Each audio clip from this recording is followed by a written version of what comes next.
అనుపమ గారు ఇప్పుడు కొత్తగా యాక్ట్ చేస్తున్న మూవీ భోగి. అయితే అనుపమ గారు ఈ భోగి మూవీకి ముందు లాస్ట్ యాక్ట్ చేసిన మూవీ డ్రాగన్. అయితే ఈ డ్రాగన్ మూవీ ఈ మధ్య మంచి హై ఎక్స్పెక్టేషన్స్తో రిలీజ్ అయింది. అయితే డ్రాగన్ మూవీ రిలీజ్ అయ్యి మంచి హిట్ అయింది. అయితే డ్రాగన్ మూవీతో అనుపమ గారికి ఒక మంచి హిట్ వచ్చింది. అయితే అనుపమ గారు డ్రాగన్ మూవీ రిలీజ్ తర్వాత కాస్త టైం గ్యాప్ తీసుకొని ఇప్పుడు మళ్ళీ ఈ భోగి మూవీలో యాక్ట్ చేస్తున్నారు అనుపమ గారు. చూడాలి అనుపమ గారికి ఈ భోగి మూవీతో కూడా ఇంకొక మంచి హిట్ తనకి వస్తుందా లేదా అనేది మనం ఈ భోగి మూవీ రిలీజ్ అయ్యాక చూడాలి. అయితే భోగి మూవీ టీం ఈ మధ్య ఒక చిన్న టీజర్ని విడుదల చేసింది. అయితే దానికి మంచి రెస్పాన్స్ వచ్చింది. అయితే ప్రస్తుతం భోగి మూవీ టీం షూటింగ్లో బిజీగా ఉన్నారు.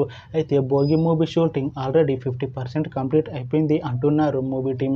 అయితే ఈ భోగి మూవీని 2026 జనవరిలో రిలీజ్ చేసేలా ప్లాన్ చేస్తున్నారు మూవీ టీం. చూడాలి భోగి మూవీ రిలీజ్ అయ్యాక మంచి హిట్ అవుతుందా లేదా అనేది మనం ఈ భోగి మూవీ రిలీజ్ అయ్యాక చూడాలి.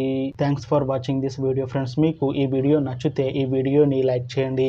ఇంకా ఇలాంటి మూవీ అప్డేట్స్ కోసం ఈ ఛానల్ని సబ్స్క్రైబ్ చేసుకోండి.